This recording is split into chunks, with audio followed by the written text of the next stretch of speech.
Hi everyone, I'm Vivian from Chuncheon Films. Today we're here at Winchester, Virginia with Andy Garrison.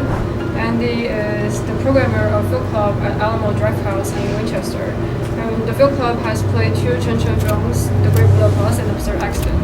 And the Film Club will play another new Chuncheon film, Semi to the Clouds, tonight. And the director, Zhen Songceng, will be here with the audience too. And Semi to the Clouds is also selected by Washington DC Chinese Film Festival. So that's why today we drove from New York to DC and to Winchester finally to meet with Andy. And thank you for being here. Thank you for having us. So there's no more video stores in Winchester, Virginia. And so video stores were a place where I would go and sit down, and you've probably been to one before where the guy behind the counter makes the suggestion as to what you want to watch. And so I missed that element, meaning the element where people were making the suggestion, giving me insight and showing me what it is I should be watching on a regular basis. And so I missed all of that, and so I started this little group, and we met once a week on Mondays for about 4 years, and then we had to move locations, and we moved into my house. Bookstore? At the bookstore. Yeah. Look at you, done some research right there. Congrats, by the way. So I had my wife and I own this bookstore in downtown Winchester. We did it at the bookstore. I probably didn't do anything legal in any way, shape, or form, but we did it anyways. And then we moved it to my house, and the missus was like, you can't do this at the house all the time. There's too many people. We got to clean up afterwards. It was too much of a mess. And so then I partnered with the Alamo Drafthouse, and I just said, let's do one movie a month. And that snowballed from one movie a month to now we just celebrated our 700th screening. And we have a lot of people, and you'll meet some of those people tonight who have driven, I don't know, 30 minutes, 35 minutes to get here. So because they don't have a movie theater, or they don't have the community that we've built and that sort of thing as well. And then we pull, like some of the podcasters you're going to meet, one of the podcasters comes from Washington, D.C. So we pull a lot of people from D.C. because I don't from a big city to here. Yeah, because you guys know this better than I, but I think in big cities there's a lot of pressure to show the bigger titles. And the idea of what a true independent film is forever changing. There are folks who are saying, like Jojo Rabbit, Parasite, what's the other big one that people are asking for? The Lighthouse, are independent films, but those are independent films with pretty substantial marketing budget. They're getting out to a lot of places. They have a lot of festival buzz. That's a higher tiered independent film. This is not in any way, shape, or form a negative comment, but what Chen Chen Films is releasing, to me, are a much smaller, I think, a much truer independent film, because you don't know anything really about it. You may have heard one or two things. You guys don't have the same budgets as an A24 or a Neon or anything along those lines, and so I love the opportunity to highlight these sort of titles. Like, we will always show Parasite, the Lighthouse, and all of those other movies. But to me, the true joy of independent movies is what you guys are releasing. And I don't know if DC has the bandwidth to release your sort of films on a regular basis. Maybe I'm wrong. Maybe they are.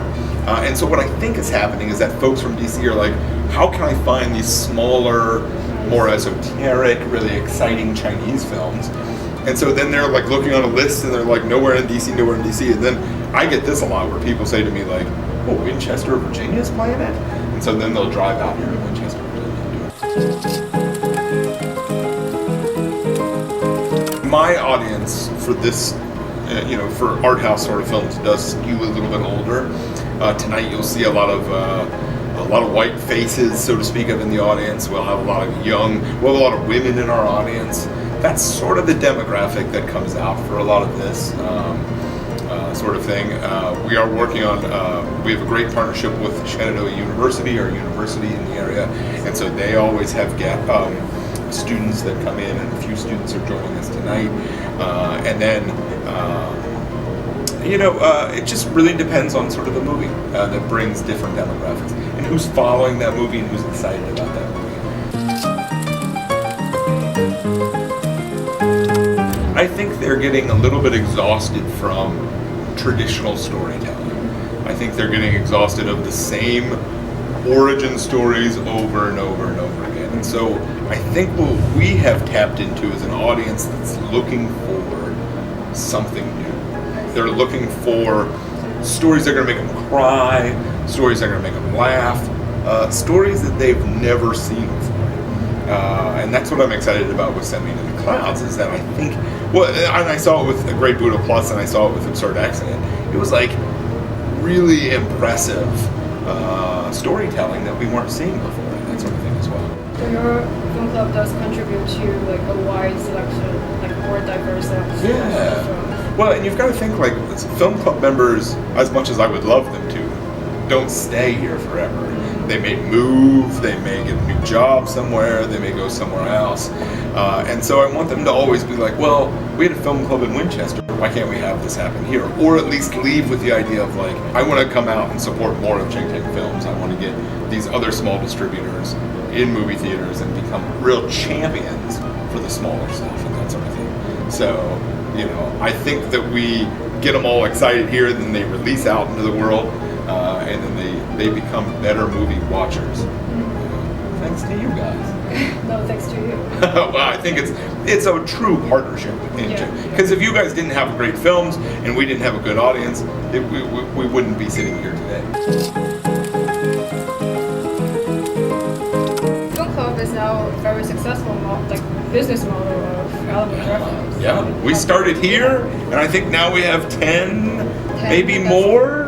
And so that started here. So our owner of all the Alamo Drafthouses, Tim Lee, was looking at us and was surprised on how well we were able to do this, how well we were able to highlight such small titles and get crowds out for it. And so when you look at Film Club nationwide now, I know that they're in Denver has it, I know Dallas has it, Austin has it, Yonkers has it. I think there's a Yonkers Film Club, and then other locations are starting to form and blossom and that sort of thing as well. Yeah, so it's an honor, absolutely. That's what I take it as. I like that if my film club members go to another Alamo Drafthouse, they'll be recognized like, hey, this is a film club member, and then come and join this. But also I'm just excited that the discussion is still happening, and that there is a venue or a platform for small independent films.